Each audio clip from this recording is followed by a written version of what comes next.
안녕하세요. 삶의 깊은 지혜를 탐구하는 시간입니다. 우리는 살아가면서 수많은 시련과 마주하게 됩니다.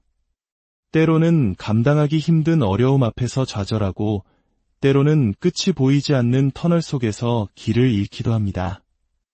오늘 우리는 성경의 야고보서를 통해 이러한 삶의 시련들을 어떻게 마주하고 이겨낼 수 있는지, 그 실질적이고도 영적인 지혜를 함께 나누고자 합니다. 이 귀한 지혜를 나누기 전에 잠시 시간을 내어 이 채널을 구독해 주시면 더 많은 분들과 하나님의 은혜를 함께 나눌 수 있습니다. 여러분의 작은 행동이 누군가에게는 큰 위로와 힘이 될 것입니다. 이 말씀을 듣는 모든 분들께 하나님의 평강이 함께하기를 기도합니다. 야고보서는 우리에게 말합니다. 인생의 여러 가지 시험을 만날 때 그것을 온전히 기쁘게 여기라고 말입니다. 어려운 일을 겪고 있는데 어떻게 기뻐할 수 있을까요? 이는 마치 폭풍우가 몰아치는 바다 한가운데서 춤을 추라는 말처럼 들릴지도 모릅니다. 하지만 잠시 과거를 돌아봅시다. 몇 년 전 혹은 10여 년 전 정말 죽을 것 같이 힘들었던 일이 있었을 겁니다. 하지만 지금 돌이켜보면, 하나님께서 그때 그 일을 통해 나를 이렇게 성장시키셨구나. 결국 모든 것이 합력하여 선을 이루었구나 하고 깨닫게 되는 순간이 있지 않으셨습니까? 우리 대부분은 고난의 강을 다 건넌 후에야 그 시간의 의미를 발견하곤 합니다. 이스라엘 백성들을 생각해 보십시오. 그들은 홍해를 건넌 후에야, 즉 모든 위험이 사라진 안전한 저쪽 편에 서서야 비로소 춤을 추고 하나님을 찬양했습니다. 하지만 하나님께서 진정으로 원하시는 것은 우리 앞에 홍해가 가로막고 있고 뒤에서는 이집트 군대가 쫓아오는 바로 그 절체절명의 순간, 바로 이쪽 편에서 믿음으로 춤을 추고 찬양하는 것입니다.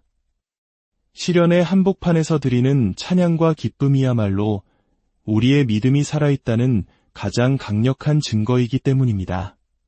시련은 우리를 하나님께 온전히 의존하게 만듭니다. 우리의 힘으로는 아무것도 할 수 없음을 깨닫게 될 때 비로소 우리는 가장 강력하신 분의 손을 붙들게 됩니다. 또한 시련은 우리의 인격을 다듬습니다. 원석이 뜨거운 불과 수많은 정지를 거쳐야 영롱한 보석이 되듯 우리의 믿음 또한 시련이라는 용광로를 통해 더욱 순수하고 단단해집니다. 요한계시록 12장 11절은 우리가 어린 양의 피와 우리가 증언하는 말로써 사탄을 이겼다고 기록합니다. 여기서 증언, 즉 우리의 간증은 무엇일까요? 간증은 그냥 만들어지지 않습니다. 간증은 반드시 시험을 통과해야만 얻을 수 있는 값진 열매입니다. 영어 단어를 보면 이 관계가 더 명확해집니다. 테스터모니이라는 단어 안에는 테스트가 들어있습니다.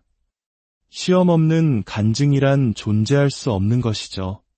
우리가 경계해야 할 것은 힘든 시험을 다 겪고 난 뒤에도 우리에게 남는 것이 그저 불평과 원망뿐인 상황입니다.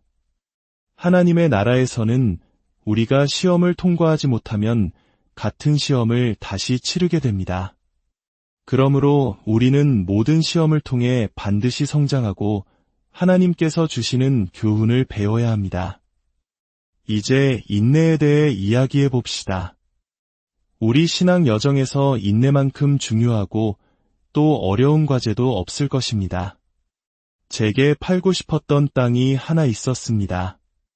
아니, 정확히는 팔아야 한다는 필요성보다는 팔고 싶다는 제 개인적인 욕심에 가까웠습니다. 무려 3년 반 동안 단 한 건이 매수 제안조차 들어오지 않았습니다. 성격이 급한 저에게 3년 반이라는 시간은 영원처럼 느껴졌습니다. 반면 제 남편은 그 땅이 이틀 만에 팔리든 10년 뒤에 팔리든 전혀 개의치 않는 사람이었습니다. 그는 늘 하나님의 때에 가장 좋은 때에 팔리겠지라고 말하며 태평했습니다. 혹시 주변에 이렇게 인내심이 강한 사람과 함께 지내보신 적 있으신가요? 때로는 그 평온함이 너무나 얄밉게 느껴질 때도 있지 않습니까? 차라리 같이 소리라도 한번 질러주면 내 마음이 덜 비참할 것 같은 그런 기분이 들기도 합니다. 저는 그 땅을 팔기 위해 할 수 있는 모든 것을 했습니다. 사람들을 모아 함께 기도했고 땅이 팔리지 못하게 막는 사탄을 대적했으며 예수님의 이름으로 이 땅은 팔렸다고 매일 믿음으로 선포했습니다. 그러던 어느 날 아침 제가 또다시 그 땅 문제로 하나님께 기도하기 시작했을 때 제 마음속에 이런 분명한 음성이 들려왔습니다. 그 땅에 대한 생각 좀 그만두고 나에게 온전히 맡겨주지 않겠니? 이 말씀의 두 번째 부분이 핵심입니다. 나에게 온전히 맡겨달라는 것. 우리 중 많은 분들이 문제 위에 너무 오랫동안 주저앉아 있습니다. 문제 자체를 너무 꽉 붙들고 있어서 하나님께서 도와주시려고 해도 비집고 들어갈 틈조차 내어드리지 않는 것입니다. 때로는 모든 것을 완전히 내려놓고 하나님, 이제 전 모르겠습니다. 전적으로 주님께 맡깁니다. 라고 고백하는 지점까지 가야만 합니다. 하나님은 저의 증인이십니다. 제가 그 땅에 대한 모든 집착을 내려놓고 온전히 하나님께 맡기겠다고 결단한 지 정확히 2주 만에 그 땅은 기적처럼 팔렸습니다. 그 후로도 땅에 대한 생각이 떠오를 때마다 저는 단호하게 말했습니다. 아니, 저 문제는 이제 하나님께서 책임지고 계셔. 물론 어떤 문제에 대해 오랫동안 기도하는 것이 잘못되었다는 뜻은 아닙니다. 하지만 어느 시점이 되면 우리는 더 이상 똑같은 것을 계속해서 구하기만 하는 기도를 멈춰야 할 때가 옵니다.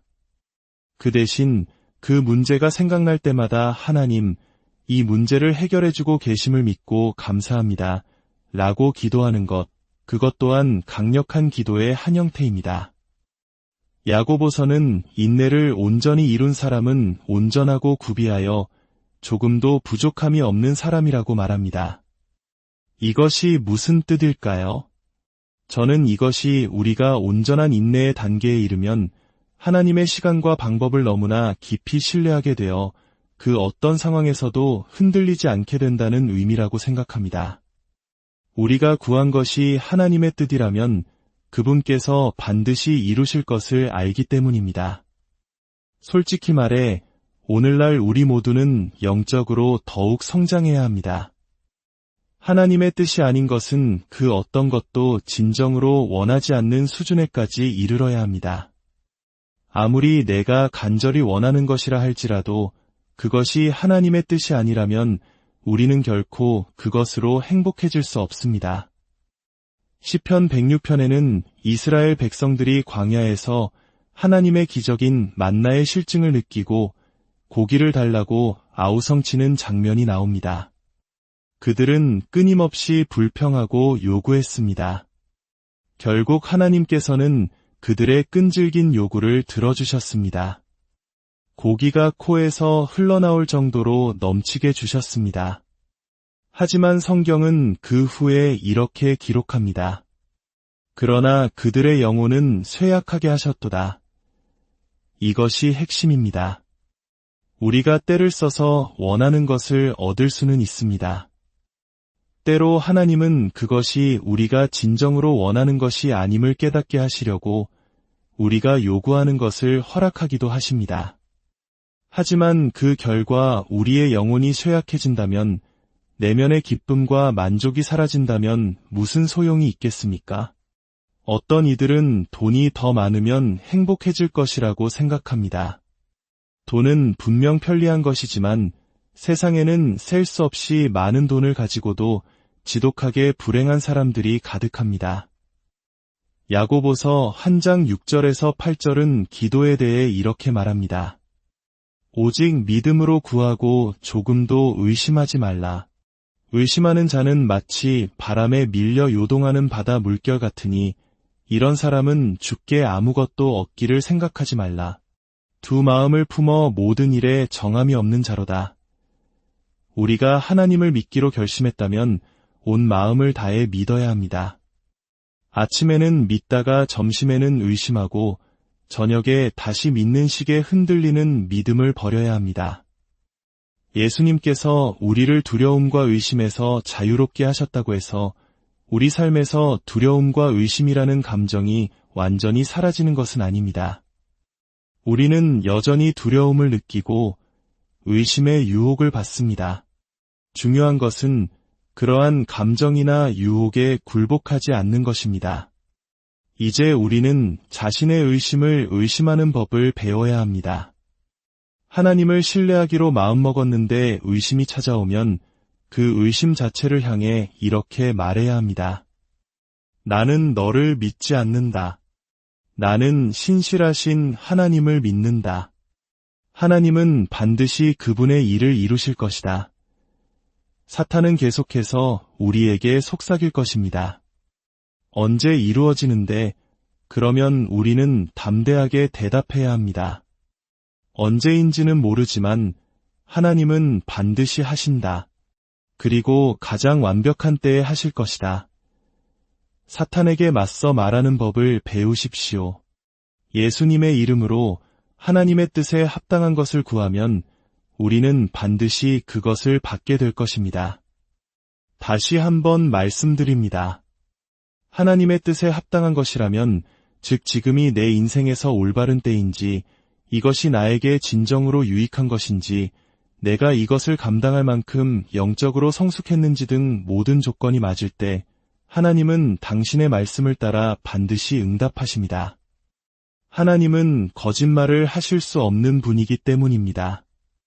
다만 우리는 그때가 언제인지는 알 수 없습니다. 그러므로 우리는 인내를 배워야만 인생의 여정을 기쁘게 걸어갈 수 있습니다. 우리는 기다림 앞에서 초조해할 필요가 없습니다. 대신 이렇게 고백할 수 있습니다. 이 일은 가장 올바른 방법으로 가장 올바른 때에 일어날 것이다. 다른 사람에게만 인내하세요. 모든 것은 주님의 손에 있습니다. 라고 조언하지 마십시오. 바로 당신 자신에게 그 조언을 적용하십시오. 만약 다른 사람이 당신과 똑같은 문제를 겪고 있다면 당신은 그에게 어떤 태도를 가지라고 조언하겠습니까? 그 조언을 그대로 따르기만 해도 우리는 훨씬 더 평안해질 것입니다. 오늘 말씀을 통해 여러분의 마음속에 자리 잡은 모든 걱정과 의심이 사라지고 오직 하나님을 향한 굳건한 믿음과 평안만이 가득하기를 소망합니다. 여러분의 삶의 모든 여정 가운데 주님의 은혜와 축복이 늘 함께 하시기를 기도합니다. 이 영상이 여러분의 신앙 여정의 작은 등불이 되었다면 좋아요와 공유를 통해 이 빛을 주변에 나누어 주십시오. 하나님의 말씀이 더 널리 퍼져나가도록 함께해 주시길 바랍니다.